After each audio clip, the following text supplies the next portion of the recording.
Welcome back. Today I'm continuing the process to convert my 1981 DeLorean to an electric vehicle.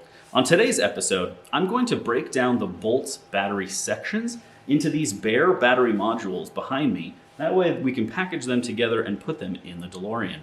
To catch you up quickly, we're taking the entire drivetrain out of the Bolt. The electric motor, the inverter, the batteries, the electronics, everything, and moving them into the DeLorean.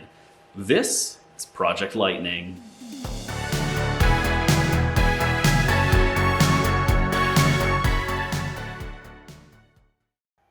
Let's go ahead and take a look at the first section, battery section that I've removed. This is battery section 5, which is the top shelf. Basically, when you are sitting in the back seat of the Bolt, you're pretty much sitting on top of this battery right here, this battery section. So yeah, let me just give you kind of an overview. I've written the module numbers and which direction they face on here. So they've got some section, it says N2.2. Let me show you the back side, because it's pretty blank. There's pretty much nothing here. So this is just this plastic cover. And then those are Torx bits T30s. So I'll be removing those in just a second. So then on this side, so this here, let's just first take a look at the top and see what we're dealing with. So this is module 6. It is a full size module, and this is module 5. It is the small size module.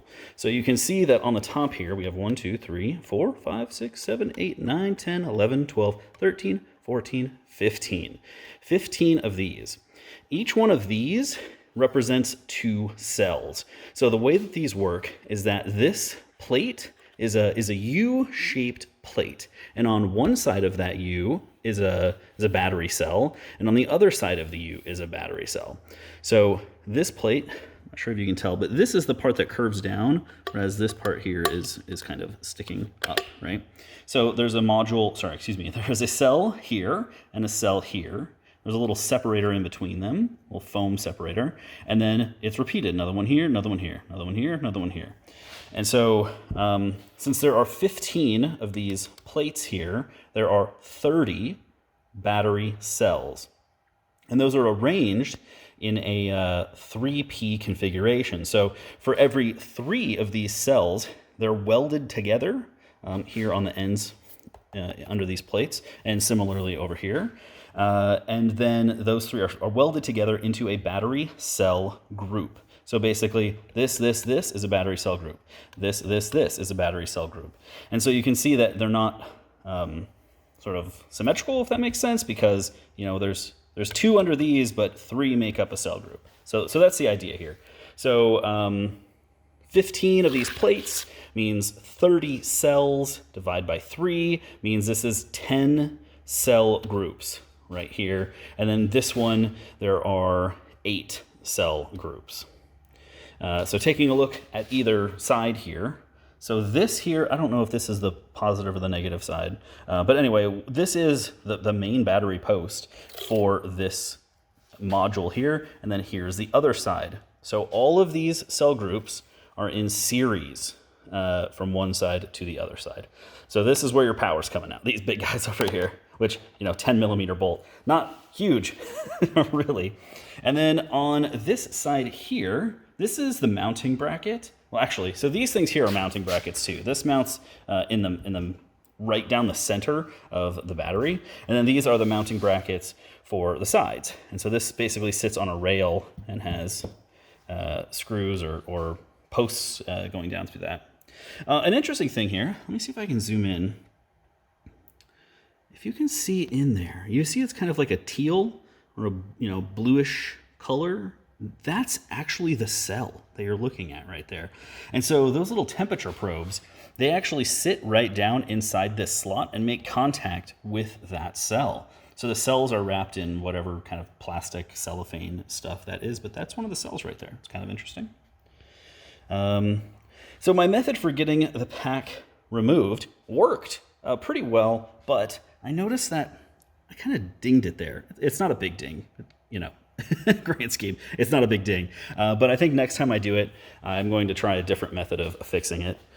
I was going to buy the official remover tool, and it costs like $500. It's ridiculous for like a pipe, basically. Yeah, so I think I've covered pretty much everything here on the battery. I am now going to disassemble it.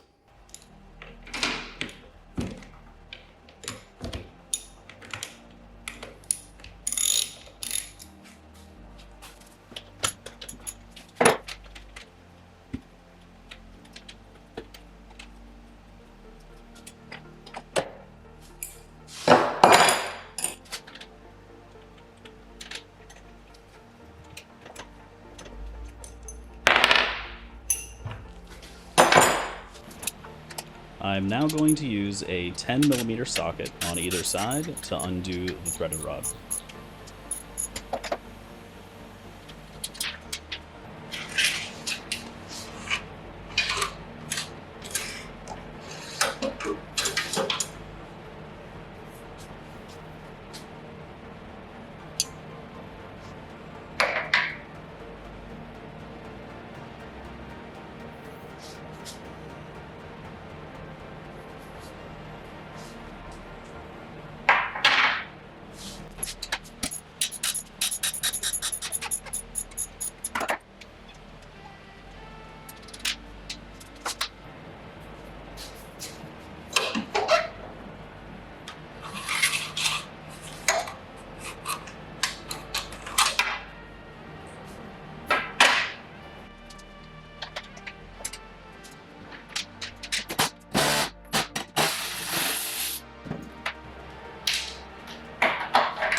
Yeah, so I'll be totally honest with you, that was a whole lot easier than I was expecting it to be. So the module split apart very, very easily. So let me show you. This plastic separator piece was something that people were telling me you might have to grind down this top nub to make it thinner.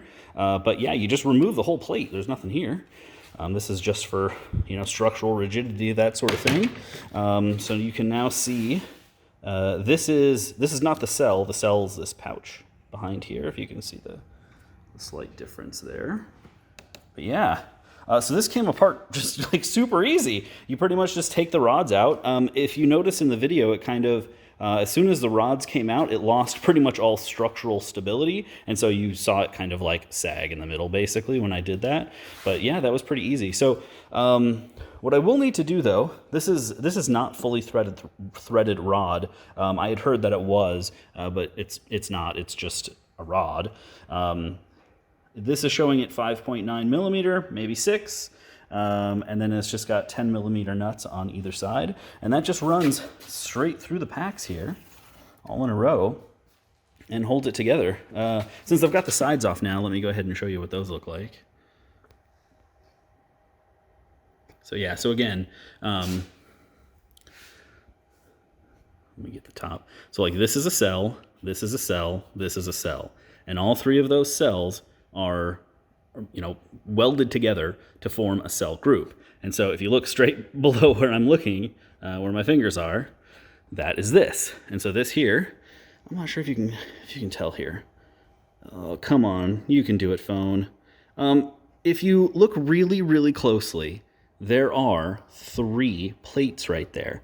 And so those 3 plates are the cell tabs.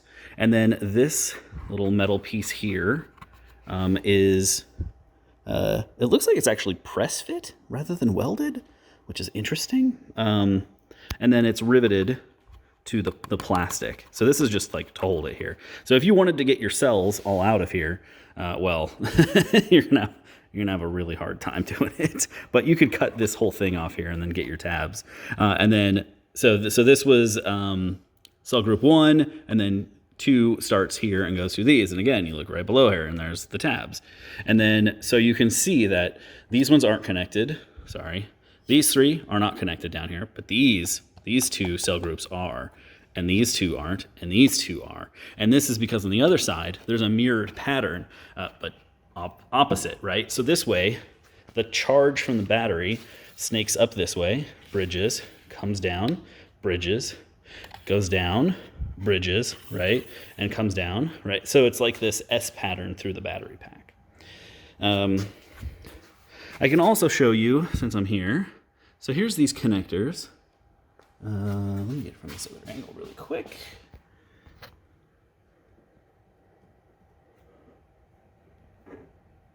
There you go, you can kind of see in there. Yeah, so that's an 8-pin connector, and that's for the BMS. So, I mean, I'm not going to do this, but if you were to follow all these lines, you would see that these lines go over and then branch off to each one of the cell groups here. And then these little white blobs, so like this blob here is marked, well, I guess I'm not going to be able to focus today, but that one says F6. So that little F6 right there, there we go, there's focusing. That F6 is fuse 6. And so there's, you can see F1, F2, F3, F4, F5, and F6. And it is because there's 6 fuses on this side. So the BMS is fused. So if you were to bridge, say, one of these things, just like put a bunch of metal stuff in there, normally that would be a very, very bad thing. But in this case, it is fused. I mean, it's still a bad thing. Don't do that because the fuses are going to pop. But at least it's not going to kill you. So yeah, there we go. That wasn't difficult. I'm really surprised, super stoked, super happy. And I'll continue the process over on the bench.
Now that I've got the modules sitting here and split in half, now I'd like to remove this bracket here. And if you take a look at the construction here, you'll notice that I can't actually remove this in any way because this metal piece actually goes behind the BMS connector. And so I either need to cut the bottom off or I need to cut the top off. And so if I cut the tops off from both sides, I can then slide this down. And that's easily done using a Dremel tool.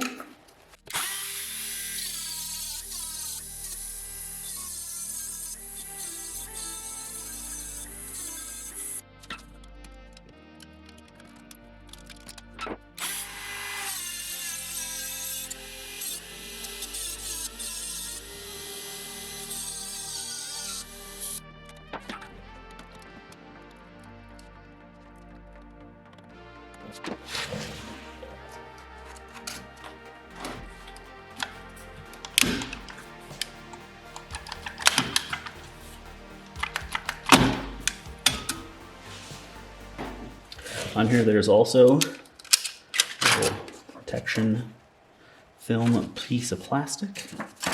Comes along with it. Don't mind the little dent here. It looks worse on camera than it actually does. It's a very small dent. You can see I did actually nick the top plastic cover just a little bit right there, but I think it's going to be just fine. And so yeah, so now I just got to repeat that for all 10 modules.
As I remove these last few brackets, let me just say thank you for watching.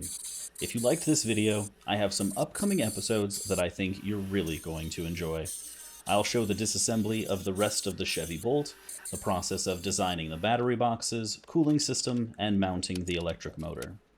If you think that seems like a fun project, please show me you're interested and give me your support by subscribing. This is Project Lightning.